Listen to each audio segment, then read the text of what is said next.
તલાટી આવ્યા છે અને એ ઉભો ઉભો એવું બોલ્યા છે કે કપડાં કાઢીને દોડાવે. હવે એમને તમે જઈને પૂછો કે કોના માટે બોલ્યા છે.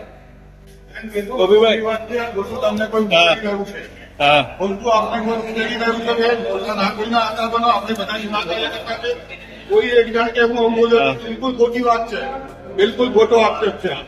હા અમે સરકારી બોલ્યા મીડિયાના મિત્રો માટે મારી વાઇફ છે તમારા સરકારી માધ્યમથી બોલ્યો છું મીડિયાના મિત્રો માટે વાઇફ છે બેન. હું મીડિયાના માધ્યમથી એક મહિલાની ગરિમા જળવાય અમારા દરેક જણ પાસે આનું રેકોર્ડિંગ છે. કાલે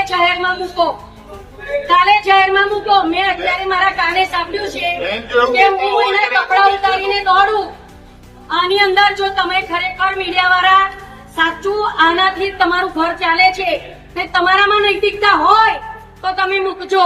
શર્ટ ખેંચવામાં આવ્યું એમને કયા ના હું એક એવી મહિલા છું કે હું જાહેરમાં ક્યારેય કોઈ પણ પુરુષને સ્પર્શ કરતી નથી અને મેં કોઈ પણ પ્રકારનો એને સ્પર્શ કર્યો જ નથી.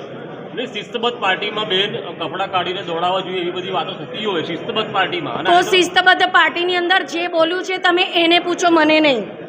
આટલો આક્રોશ શેના માટે? એ તો અમે સાંભળ્યું કે ભાઈ કોઈના માટે બોલવામાં આવ્યું છે એટલા માટે છે, કોઈ પ્રકારનો આક્રોશ નથી.